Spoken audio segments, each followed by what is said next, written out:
Hello everyone, welcome back to our channel. मैं हूं अंकित राजपूत। तो आज की वीडियो हम स्टार्ट करेंगे joules law of heating effect, या फिर हम इसी को बोल सकते हैं हीटिंग इफेक्ट ऑफ करंट। क्या बोल सकते हैं? Heating effect of current. तो देखो बच्चों, अभी तक हम क्या पढ़ते आ रहे हैं कि हमारा करंट किस तरीके से फ्लो करते आ रहा है, कितना फ्लो कर रहा है, ये सब पढ़ते आ रहा है अभी तक। ठीक है, कितनी स्पीड से फ्लो कर रहा है, ये सब अभी हम पढ़ते आ रहे हैं। लेकिन हमको अब देखो, जब हमारा करंट फ्लो करता है ना, तो उसमें 3 टाइप के इफेक्ट क्रिएट होते हैं। कितने? 3 टाइप के इफेक्ट प्रोड्यूस होते हैं। कितने? 3 टाइप्स के इफेक्ट प्रोड्यूस होते हैं। जैसे कि हमारा इस तरीके से ये करंट फ्लो कर रहा है और हमारे इलेक्ट्रॉन इस साइड से फ्लो करते हैं। तो हमारा ये करंट जब फ्लो करता है ना, तो 3 टाइप्स के इफेक्ट प्रोड्यूस होते हैं। तो उन्हीं में से एक इफेक्ट होता है हमारा हीटिंग इफेक्ट। क्या होता है? हमारा हीटिंग इफेक्ट होता है। और दूसरा होता है हमारा मैग्नेटिक इफेक्ट। कौन सा? Magnetic effect. और तीसरा होता है हमारा केमिकल इफेक्ट। ये 3 टाइप के इफेक्ट प्रोड्यूस होते हैं जब हम करंट पास करवाते हैं। ठीक है, तो देखो अभी तो हम पढ़ेंगे हीटिंग इफेक्ट, और ये जो हमारा मैग्नेटिक इफेक्ट है इसके ऊपर हमारा पूरा चैप्टर ही, इसलिए हम पढ़ेंगे इसको नेक्स्ट चैप्टर में। किसमें? नेक्स्ट चैप्टर में। और जो हमारा केमिकल इफेक्ट है ये आपको हायर क्लासेस में पढ़ना है, मतलब कि आपको 11th और 12th क्लास में पढ़ना है। इस ईयर आपका सिलेबस नहीं है। ठीक है, तो अभी हम स्टार्ट करते हैं हीटिंग इफेक्ट ऑफ करंट, या फिर इसे क्या बोलते हैं? Joules law of heating. आखिर इसे जूल्स लॉ क्यों बोलते हैं? जो हमारे जेम्स जूल्स थे ना, उन्होंने इसके ऊपर कई साल तक स्टडी की थी और फिर हमको बताया था कि हीटिंग इफेक्ट ऑफ करंट क्या होता है। देखो, हीटिंग इफेक्ट ऑफ करंट क्या होता है? जैसे कि मान लेते हैं आपका मोबाइल है, आप उसको चार्जर लगा रहे हैं। तो देखो, आपको ने उसे चार्जर लगा छोड़ दिया है, तो क्या होगा? वो कुछ देर बाद गर्म होने लगेगा आपका मोबाइल, साथ में आपका मोबाइल भी गर्म हुआ और साथ ही साथ में क्या हुआ? आपका चार्जर भी गर्म होगा। या फिर ऐसा भी हो सकता है कि आप टीवी देख रहे हो, तो आपकी कुछ देर बाद देखोगे आपकी टीवी गर्म होने लगेगी।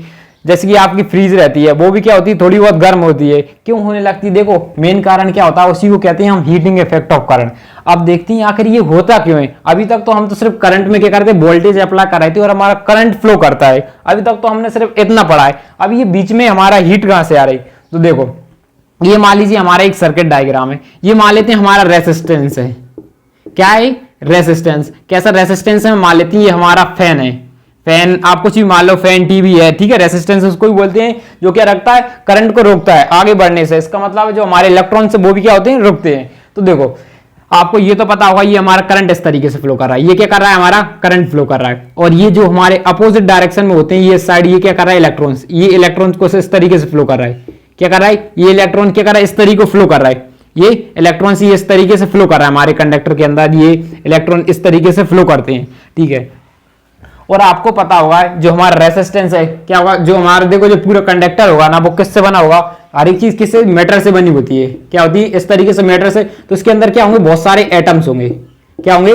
बहुत सारे एटम्स होंगे। वो भी कैसे? Free electrons. इसके अंदर एटम्स के अंदर क्या होंगे? हमारे फ्री इलेक्ट्रॉन्स होंगे। तो देखो, जब इलेक्ट्रॉन्स आगे बढ़ते हैं, क्या जब, तो क्या इसका मतलब होता है जो हमारा एटम बगल साइज में होता है, कभी क्या करता है? उसको खींचता है। क्योंकि कभी कभी बार क्या होता है, उस पर ज्यादा पॉजिटिव चार्ज आ जाता है, तो क्या करता है? कभी इलेक्ट्रॉन्स को खींचेगा और कभी कभी क्या करेगा? वो रिपेल करेगा। और इसी तरीके से वो घिसटता हुआ आगे बढ़ता है। तो जैसे ही वो घिसटता है तो क्या होता है? एक हीट प्रोड्यूस होती है। जैसे कि मान लो आप 2 पत्थर लोगे आपस में, ऐसे हाथ रगड़ोगे, तो आप उसमें वो क्या होने लगते हैं? गर्म होने लगते हैं। वो लगते हैं गर्म। ऐसी जो हमारे इलेक्ट्रॉन्स होते हैं वो घिसटते हैं, तो क्या होते हैं? वो गर्म होने लगते हैं। तो उसी के कारण, या फिर देख सकते हैं जैसे कि हमारे कॉलिजन होते हैं। जैसे हमारा करंट फ्लो करता है, जो इलेक्ट्रॉन होते हैं आपस में टकराते हैं, तो उससे क्या होता है? कॉलिजन होता है। जैसे कि आप 2 पत्थर लोगे, आपस में टकराओगे, तो उनमें से क्या होगा? चिंगारी टाइप की चीजेगी आपकी, तो उसमें क्या होता है? हीट प्रोड्यूस होती है। तो इसी के कारण हमारी क्या होती है?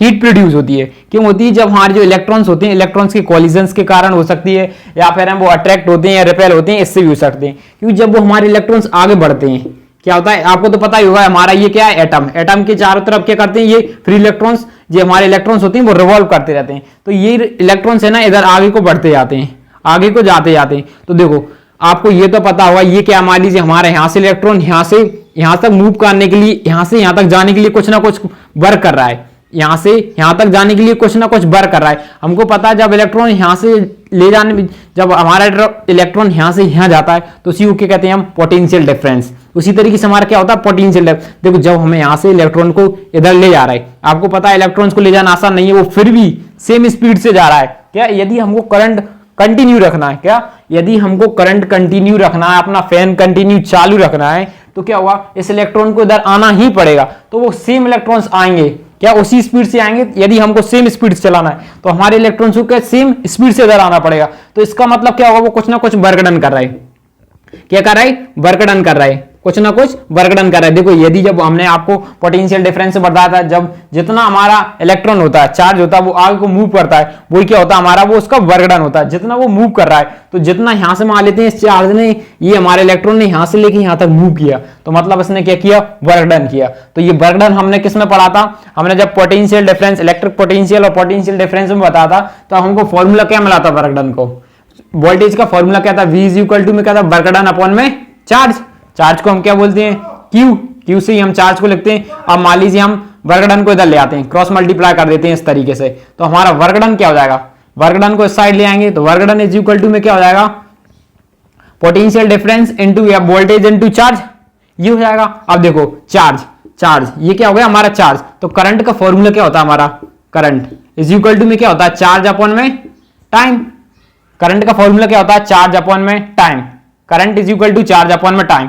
अब देखिए चार्ज को हम अलग करते हैं तो current into time is equal to में हमारा क्या हो जाता है, चार्ज हो जाता है। तो work done is equal to में हमारा कितना हो जाएगा, वी। क्यू की जगह देखो वी तो हमने एज इट इज लगा, ये तो हमारा वी तो एज इट इज था। अब देखो क्यू की जगह हम यहाँ पे लिख सकते हैं आई इंटू में टी, ये लिख सकते हैं। अब आप बताओ, जितना ये वर्क डन करेगा, जितना ये आगे बढ़ेगा, जितना ये वर्क डन कर रहा है, उतनी ही तो इसकी एनर्जी होगी। तो ये किसके इक्वल में हो जाएगा, एनर्जी।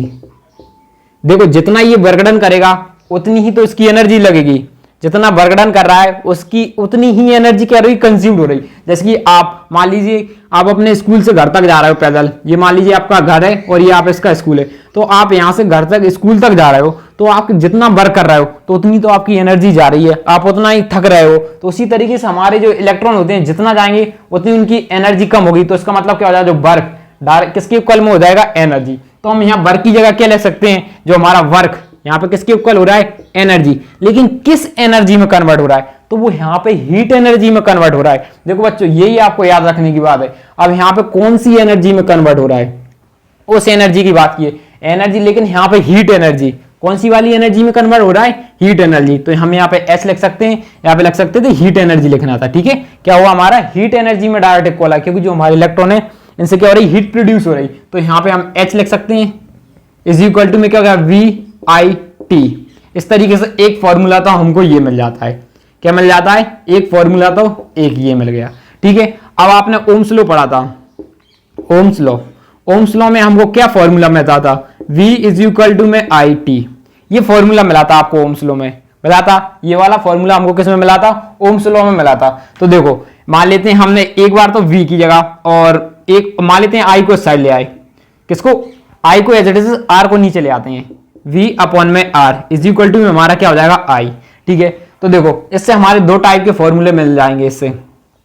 देखो पहली बार तो हम क्या करेंगे, V is equal to I R. अब यहाँ पे क्या करते हैं, V की जगह I और R को पुट करते हैं, किसकी, V की जगह हम I और R को पुट करेंगे। देखो क्यों करेंगे आपको बताते हैं। देखो ये फॉर्मूला भी हो सकता है, लेकिन आपको कंफ्यूजन ना हो, जिससे आपको वैल्यूज रखने में प्रॉब्लम ना है, इसलिए हम क्या करते हैं और फॉर्मूले बन रहे हैं इसी से। देखो V की जगह पुट कर देंगे H is equal to, V की जगह पुट करेंगे I R, और ये हमारा into I T as it is लगा रहा। तो यहाँ पे क्या हो रहा है, हीट का फॉर्मूला क्या हो गया, आई स्क्वायर, यहाँ पे देखो दो आई स्क्वायर आर टी, एक ये फॉर्मूला हो गया। देखो ऐसे क्यों बन जा रहा है, यदि आपके पास वोल्टेज नहीं गिवन है, आपके पास उसकी जगह आई आर गिवन है, तो डायरेक्ट आप इस तरीके से लिख सकते हो। नहीं तो आपको इसमें पुट करना पड़ेगा, यहाँ से आर की वैल्यू निकालना पड़ेगी, फिर इस वॉल्यूम वी की जगह फिर वी निकालोगे आप यहाँ से, फिर आप आर की वैल्यू पुट करोगे, यहाँ पे वी की वैल्यू पुट करोगे, फिर जाके आप हीट निकाल पाओगे। उससे अच्छा है बच्चों हम इसका फॉर्मूला ही बना दें एक, ठीक है। उसी तरीके से हम एक फॉर्मूला और बन सकता है। मान लीजिए हमारे पास करंट नहीं है मानो, तो करंट की जगह एच इज इक्वल टू में हमारा क्या हो जाएगा, वी।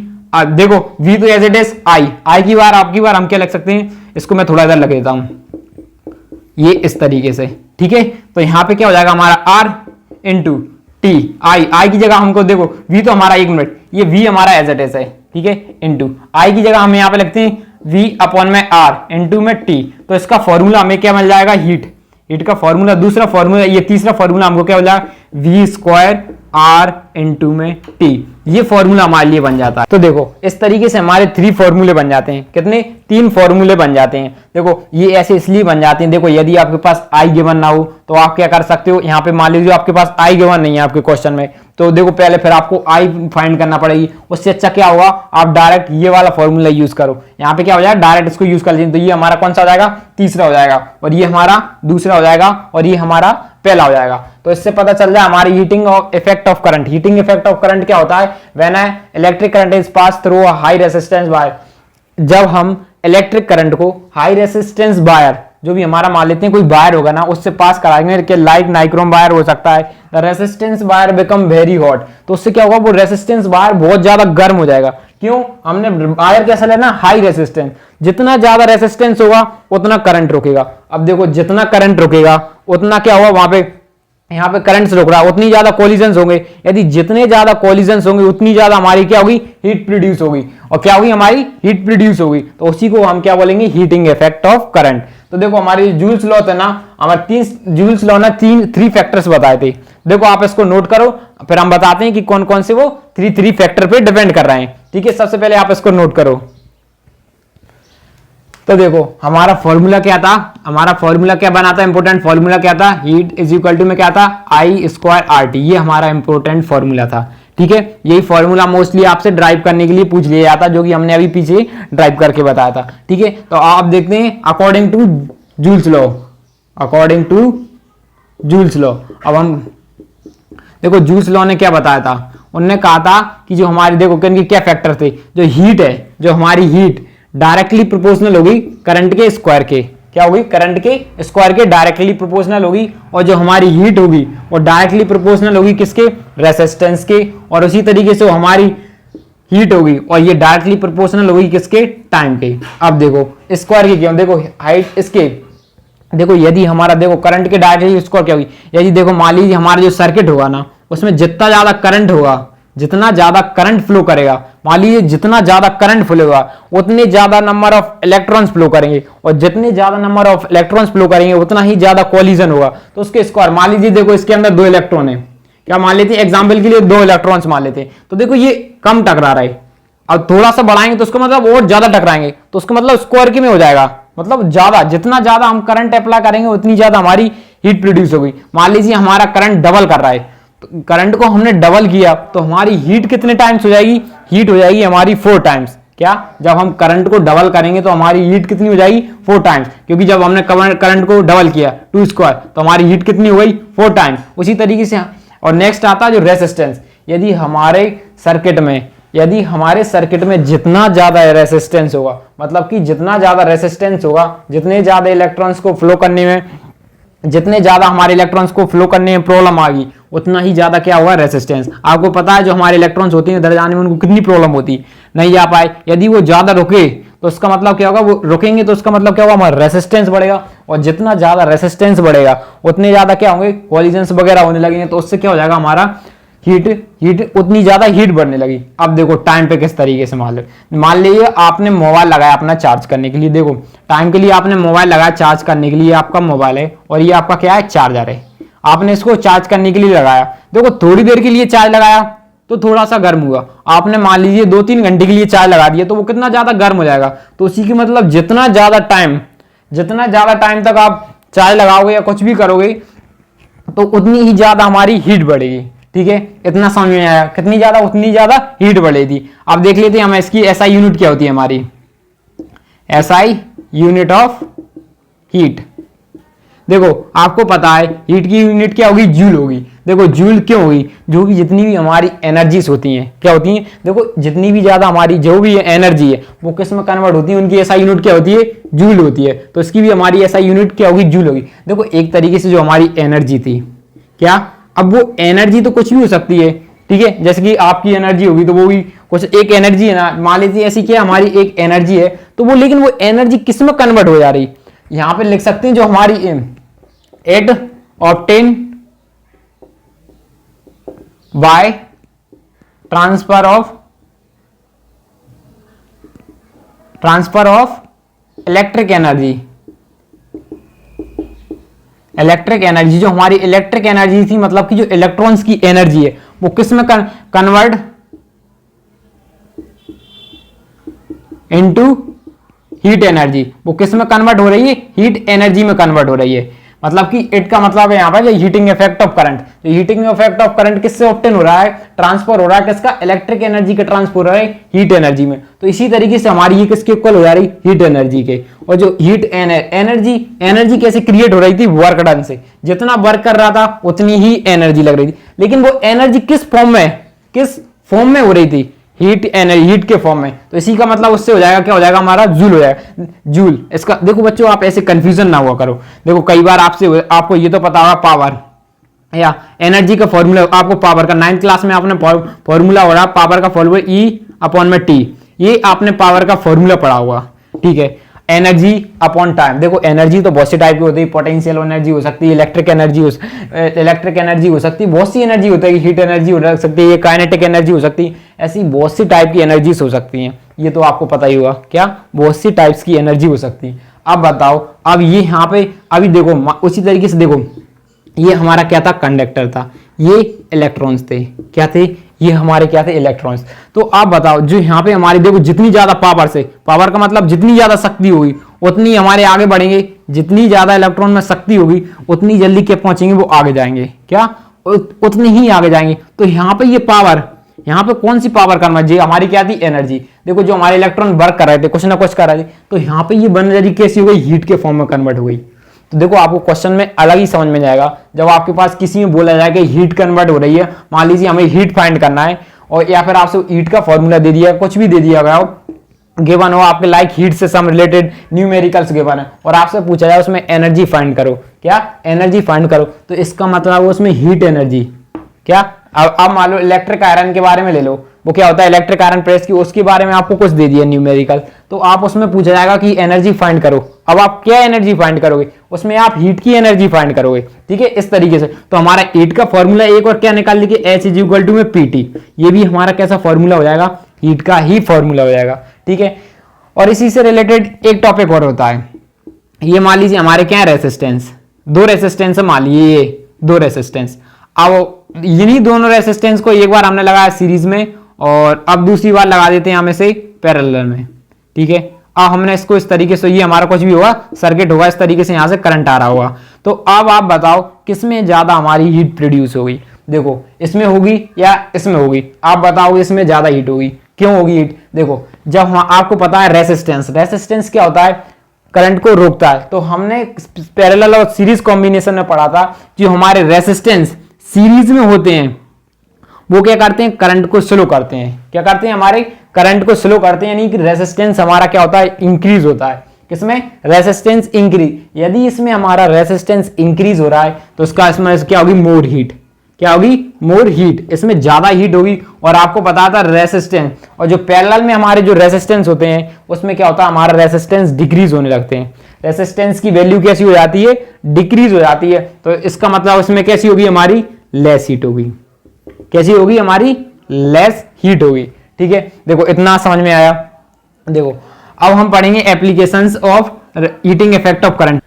तो देखो बच्चों, अब हम पढ़ेंगे हीट का इफेक्ट कहां कहां होता है, क्या, हीट का इफेक्ट कहां कहां, मतलब कि application of heating effect of current. Applications मतलब उनके यूजेस पढ़ेंगे। तो देखो बेसिकली दो टाइप से होता है हमारा इफेक्ट। पहला तो होता है डिजायरेबल का मतलब होता है जहां पर हम चाहते हो, पहला कैसा होता है, हम डिजायरेबल, क्या होगा, डिजायरेबल जहां पर हम चाहते हो कि हमारा हीट का इफेक्ट हो, वो उसको गर्म करे किसी भी चीज को। और दूसरा होता है हमारा अनडिजायरेबल। देखो अनडिजायरेबल का मतलब होता है कि हम नहीं चाहते वो गर्म हो, हम नहीं चाहते वो चीज गर्म हो, फिर भी गर्म होती है। जैसे कि आपके मोबाइल को चाहोगे, आपकी मोबाइल की बात की जाए और आपके चार्जर की बात की जाए, कि आप चाहोगे जब मोबाइल को आप चार्जर से लगाओगे कि वो गर्म हो, नहीं चाहोगे ना, फिर भी क्या होता है, वो गर्म होता है। तो ये क्या होता है, इसी को कहते हैं हम अनडिजायरेबल।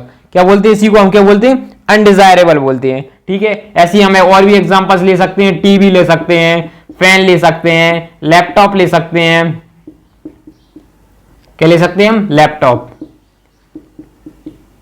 इसी तरीके से आप बहुत एग्जांपल ले सकते हो, जितने भी आप चाहो, जो भी है आपके घर में यूज हो सकते हैं। रेफ्रिजरेटर है, वॉशिंग मशीन, ये क्या होती है अपने आप में गर्म से होने लगते हैं, लेकिन हम नहीं चाहते कि क्या हो ये गर्म हो, ये फिर भी कैसे होते हैं हमारे गर्म होते हैं, तो उसी को हम कहते हैं डिजायरेबल। ठीक है, आई होप आपको समझ में आएगा। आप पढ़ते हैं, सॉरी इसको क्या बोलते हैं हम, अनडिजायरेबल बोलते हैं। और डिजायरेबल किसको बोलते हैं, डिजायरेबल उसको बोलते हैं जो इसको हम चाहते हैं कि वो चीज गर्म हो। जैसे कि हम चाहते हैं जो हमारा हीटर है, वाटर हीटर है, ये क्या चाहते हैं, ये गर्म करे पानी को।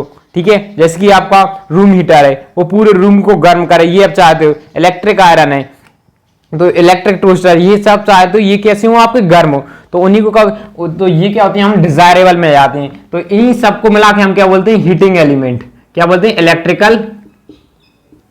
Electrical heating element, heating element, या बोल सकते हैं अप्लायंस। ठीक है, तो देखो ये इलेक्ट्रिकल सच दैट, इनको क्या होते हैं, मतलब सच एज, इनको क्या बोलते हैं, electrical room heater,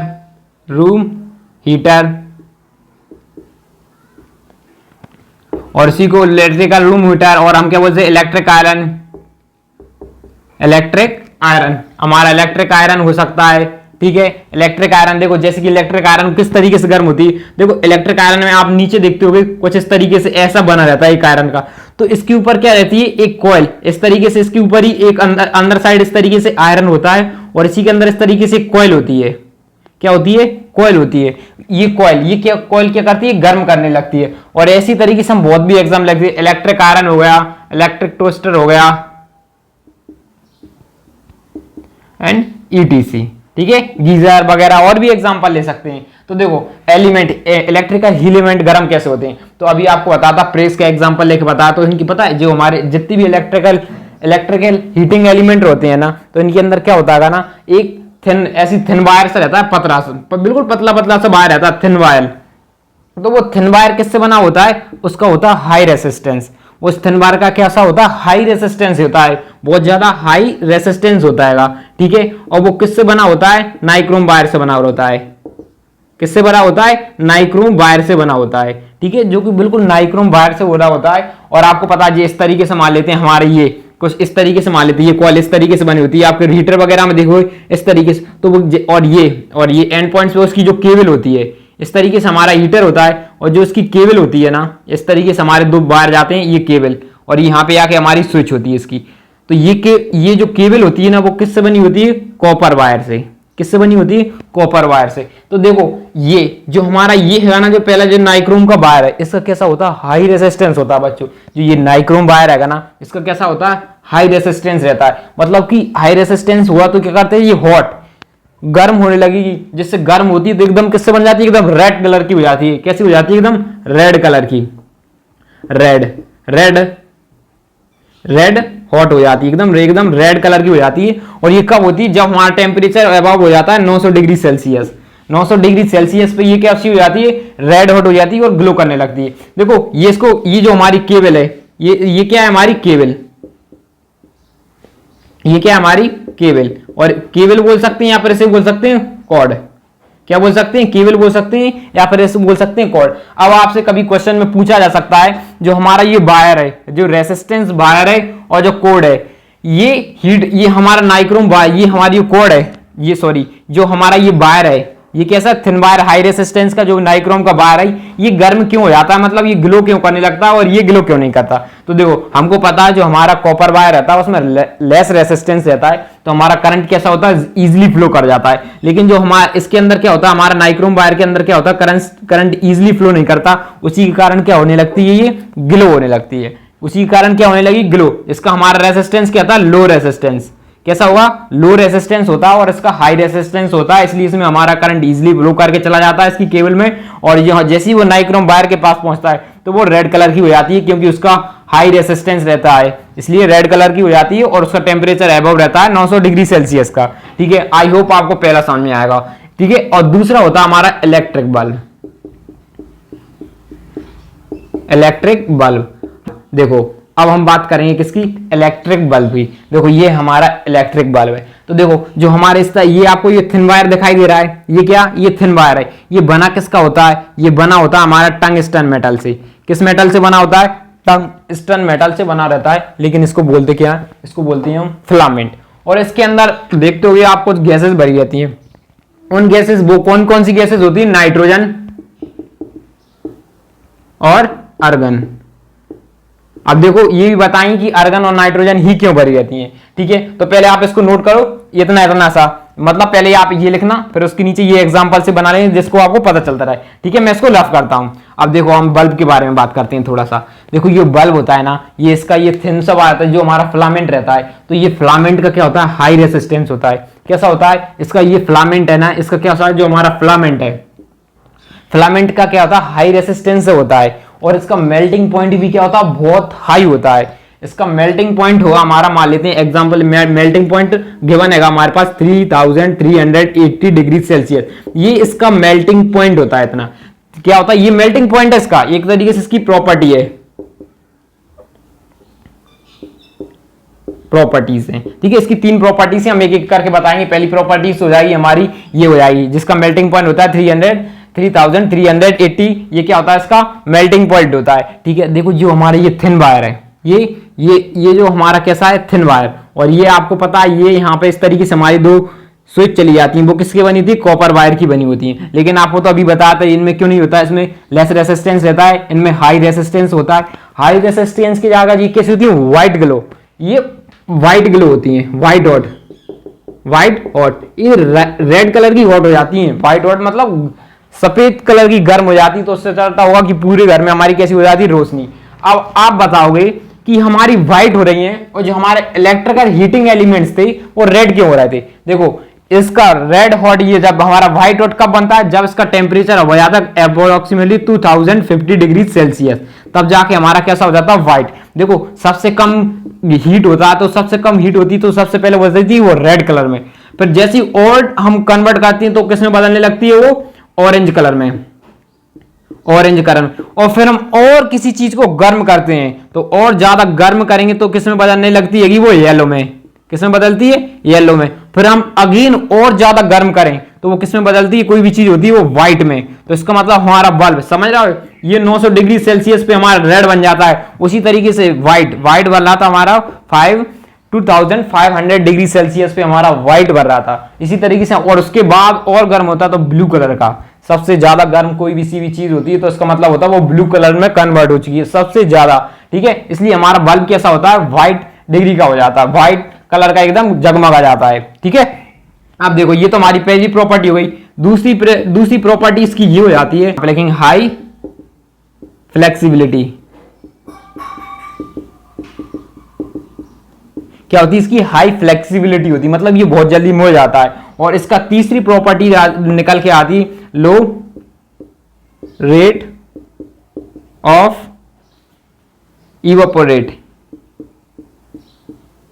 evaporation at high temperature. तो क्या होता है, ये क्या होता है, लो रेट ऑफ इवापोरेशन, मतलब कम एब्जॉर्ब होता है कम हाई टेम्परेचर पे। ये क्या कहते हैं, कम एब्जॉर्ब करती है हाई टेम्परेचर। ये इसकी ये 3 प्रॉपर्टी है। कभी कभी बार आपसे पेपर में पूछ ले जाती हैं, तो आप इन तीनों प्रॉपर्टी को अच्छे से याद करो। अब देखो मैं इसको इतना सा रफ करता हूं, आप नोट करो। आई होप आपने नोट कर लिया हुआ। तो देखो अब हमारी नेक्स्ट इसमें हमसे ये पूछ ले जाता है कि इसमें हमारी नाइट्रोजन और अर्गन ही क्यों पढ़ते हैं, किसके, नाइट्रोजन और अर्गन ही पढ़ते हैं, नाइट्रोजन एंड अर्गन।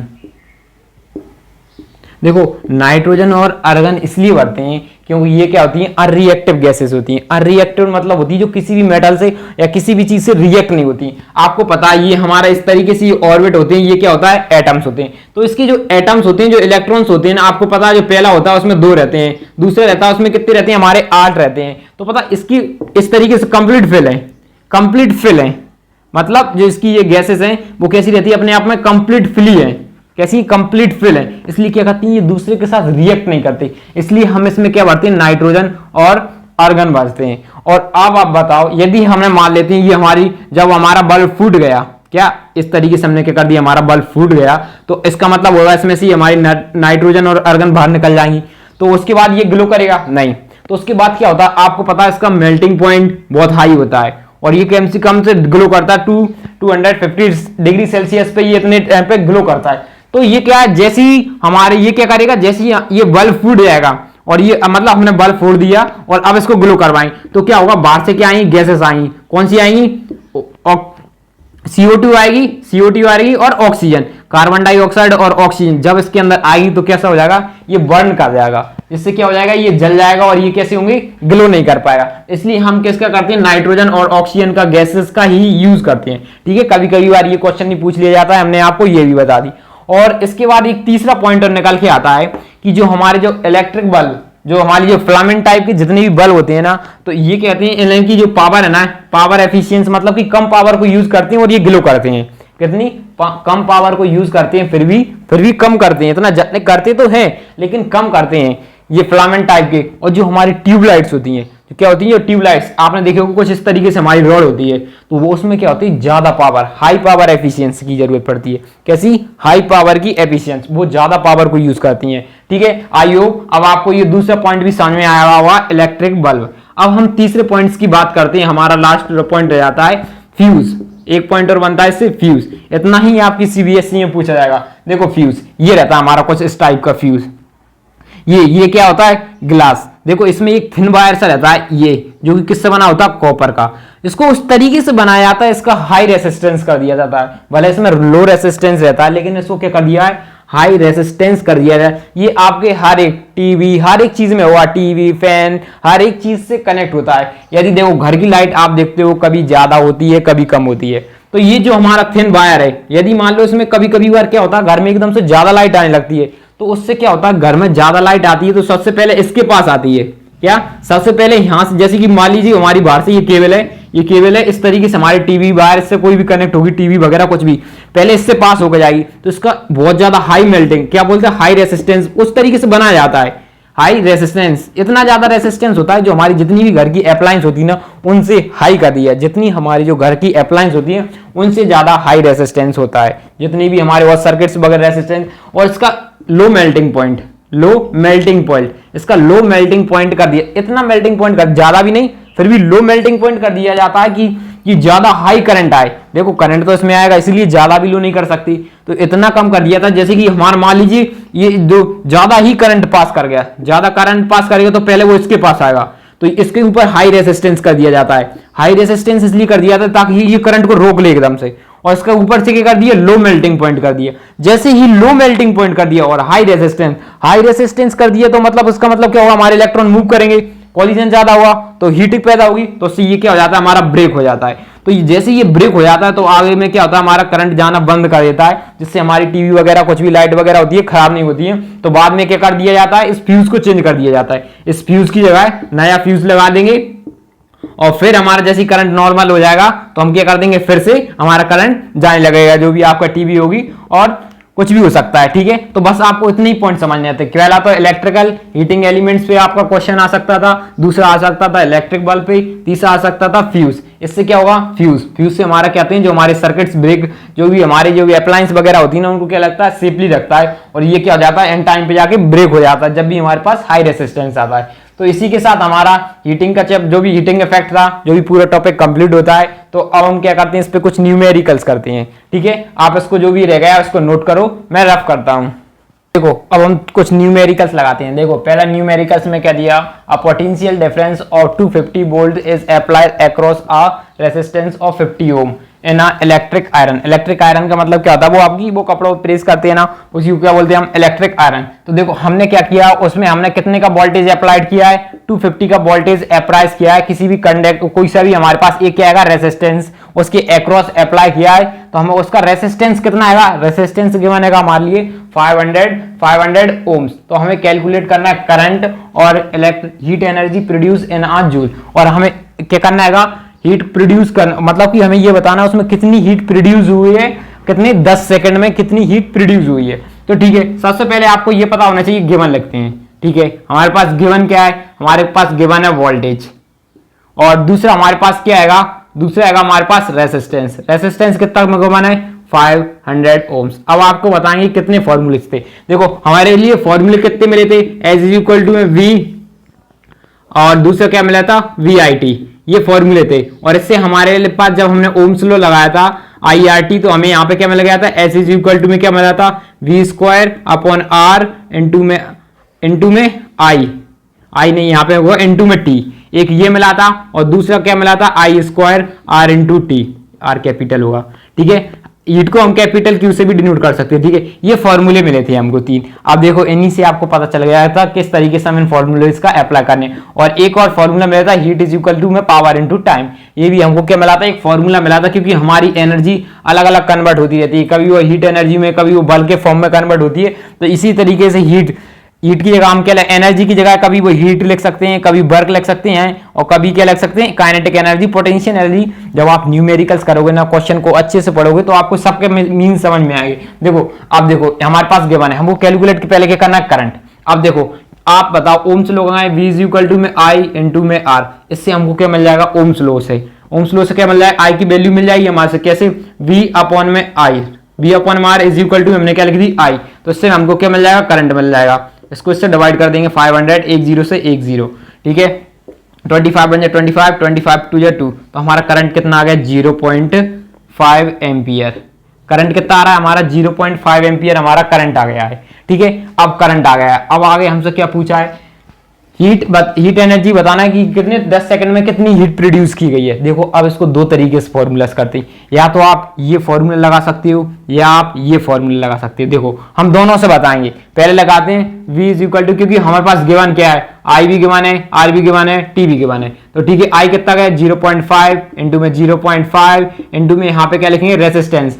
रेसिस्टेंस कितना है, 500 ओम। हमारे लिए टाइम की कितनी बात की गई है, 10 सेकंड, तो हमने यहाँ पे क्या लिख दिया, 10 सेकंड। तो इंटू में हम क्या कर देंगे, 10 सेकंड। जब यहाँ से दोनों से एक पॉइंट हटाएंगे तो हमारे यहाँ पे क्या आ जाएंगे, 0 हो जाएंगे बच्चों। देखो ध्यान से, अब इन दोनों को कैंसिल किया तो ये दोनों, अब देखो 5 बन जा, 5 इंटू 5 25, 25 इंटू 25 125, 125 इंटू 10 तो कितना गया, 1250। ये कितना हो जाएगा, जूल, इतना निकल आएगी। ये हमारी क्या हो जाएगी, हीट हो जाएगी। देखो ये यदि मान लेते आपके पास करंट नहीं दिया हुआ था, आपसे ये नहीं पूछा जाता कि कैलकुलेट करंट मत करो, डायरेक्ट आपसे पूछा जाता कि हीट प्रोड्यूस करो। तो देखो अब उसके बाद आपके पास गिवन क्या था, आपके पास गिवन क्या हो जाता, ये पोटेंशियल डिफरेंस हो जाता, रेसिस्टेंस गिवन हो जाता और टाइम गिवन हो जाता। पोटेंशियल डिफरेंस गिवन हो जाता, रेसिस्टेंस गिवन हो जाता, टाइम गिवन होता। तो हम ये वाला फॉर्मूला अप्लाई कर देते, किस तरीके, एज इक्वल टू पोटेंशियल कितना है, 250 स्क्वायर, मतलब दो बार लिख देंगे, 250 into 250 into time 10 second upon में रेसिस्टेंस। अब 2 जीरो से 2 जीरो,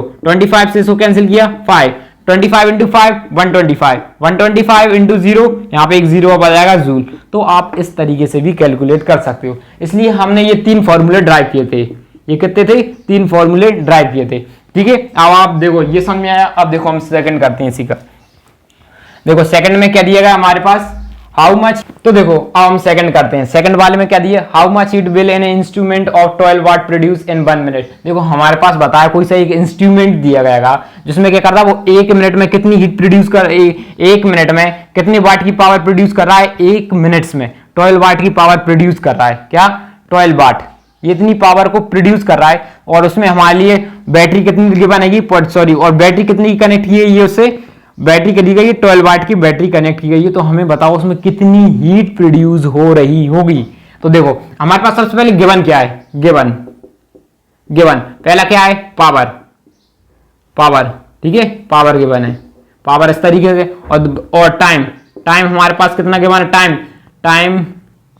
टाइम किस में गिवन है, 60 मिनट। अब इसको सेकंड्स में करेंगे तो 1 इंटू 60 कर देंगे तो हमारे पास कितना आएगा, 60 सेकंड्स आएगा, ठीक है। मिनट से हमने किस में कर दिया, सेकंड्स में। और वोल्टेज गिवन है, ठीक है।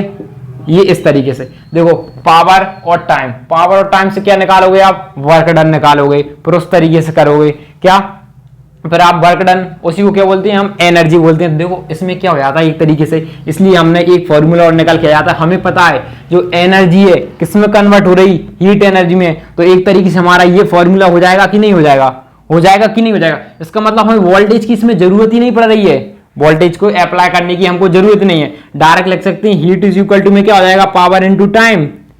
जितनी ज्यादा पावर होगी उतनी स्पीड से हमारे इलेक्ट्रॉन फ्लो करेंगे, जितनी स्पीड से हमारे इलेक्ट्रॉन जितने जल्दी मतलब उतने ही जल्दी टाइम है, जितनी ज्यादा पावर होगी उतनी जल्दी इलेक्ट्रॉन एक जगह से दूसरी जगह मूव करेंगे, उतनी ज्यादा हमारी क्या होगी, हीट प्रोड्यूस होगी। तो वही सेम हो रहा है, हमारी हीट प्रोड्यूस हो रही है, इसलिए हमारा पावर एनर्जी किसके फॉर्म में, हीट के फॉर्म में कन्वर्ट हो रही है। तो हमारी हीट इज इक्वल टू में पावर, पावर कितनी दी है 12 इंटू 60, तो 12 इंटू 60 72 जीरो जूल, मतलब 720 जूल। यही क्या हो जाएगा, हमारा आंसर हो जाएगा। देखो बच्चों, अभी तो हमने अभी सिर्फ 2 न्यूमेरिकल्स इसलिए लगाए। देखो इसके बाद नेक्स्ट वीडियो होगी ना, उसमें हम पावर समझाएंगे आपको। देखिए पावर के ऊपर कुछ न्यूमेरिकल्स करवाएंगे, फिर उसके बाद हम क्या करेंगे, पावर, उसके बाद क्या करेंगे, हम हीट पे कुछ न्यूमेरिकल्स देंगे, सिर्फ और सिर्फ हीट्स पर ही अकेले न्यूमेरिकल होंगे। फिर उसके अगले में क्या होगा, पावर और हीट दोनों पर न्यूमेरिकल्स होंगे। ये ज्यादा वीडियो लंबी हो जाएगी ना, इसलिए हमने सिर्फ कम ही न्यूमेरिकल्स लगाए। वैसे ही आपको इतने ही न्यूमेरिकल से समझ में आ गया होगा किस तरीके से हमें क्वेश्चन लगाने हैं। ठीक है बच्चों, यदि आपको वीडियो अच्छी लगी हो तो लाइक कीजिए, सब्सक्राइब कीजिए। Thank you for watching. अब हम मिलेंगे आपको नेक्स्ट वीडियो में।